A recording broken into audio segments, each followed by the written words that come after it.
হরে কৃষ্ণ। প্রিয় ভক্ত, আগামী 31শে আগস্ট পবিত্র শ্রী শ্রী রাধা অষ্টমী ব্রত। তো এই দিনে শ্রীমতী রাধা রানীর আবির্ভাব তিথি। তো অনেকেই ভাবছেন রাধা অষ্টমী পালন করবেন, কিন্তু আপনি কি এই রাধা অষ্টমীর মাহাত্ম্য জানেন? এই রাধা অষ্টমী পালন করলে, এই দিনে উপবাস করলে কি ফল লাভ হবে, পারমার্থিক কি কল্যাণ হবে, তা আজকে জানতে এই সম্পূর্ণ ভিডিওটি দেখুন। শাস্ত্র থেকে এই রাধাষ্টমী ব্রত পালন করলে আমাদের কি উপকার হবে, আমরা কি ফল পাবো এই ব্রত থেকে, তা আজকে সম্পূর্ণ এই ভিডিওটি দেখে জেনে নিন। রাধাষ্টমী শ্রীমতী রাধারানীর আবির্ভাব তিথি।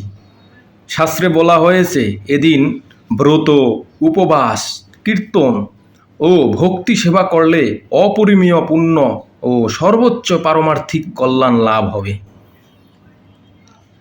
শ্রীমতী রাধারানী হলেন ভক্তির দেবী, ভক্তি স্বরূপিণী। তার করুণা ছাড়া ভগবান শ্রীকৃষ্ণকেও পাওয়া যায় না। রাধিকা চরণে যারা আশ্রয় নেন তাদের ভক্তি সহজেই পরিস্ফুটিত হয়। রাধাষ্টমীতে উপবাস, পুষ্পাঞ্জলি, কীর্তন করলে অসংখ্য যজ্ঞের ফল ও শত শত ব্রতের ফল লাভ হয়। এই দিনে রাধারানীর নাম স্মরণ করলে চিত্ত অশুদ্ধি হয়, অহংকার, কামনা, লোভ, ক্রোধ থেকে হৃদয় ধীরে ধীরে নির্মল হয়। রাধারানী হলেন কৃষ্ণ প্রেমের অধিষ্ঠাত্রী শক্তি। তিনি সন্তুষ্ট হলে ভক্ত সহজেই কৃষ্ণ প্রেম লাভ করেন।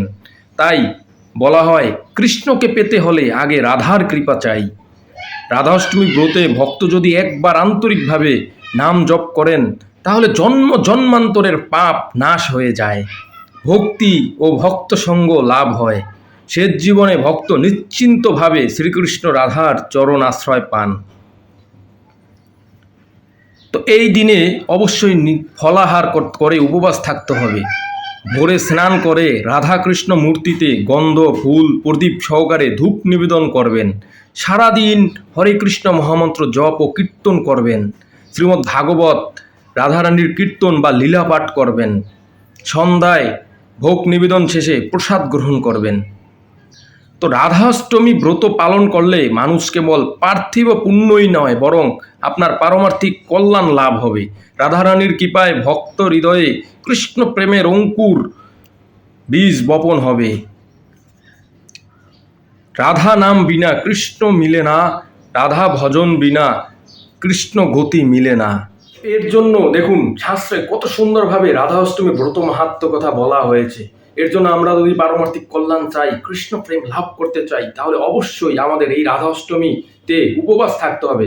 আপনারা অর্ধবেলা উপবাস থাকতে পারেন, কারণ রাধারানী দুপুরের সময় আবির্ভাব হয়েছে। এর জন্য অর্ধবেলা উপবাস করে রাধারানীর অভিষেক পালন করে আপনারা অন্য প্রসাদ গ্রহণ করতে পারবেন। তো হরে কৃষ্ণ ভিডিওটি সকলের মাঝে ছড়িয়ে দিন, যাতে সবাই রাধা অষ্টমী তিথির সম্পর্কে জানতে পারে, এই মাহাত্ম্য সম্পর্কে জানতে পারে।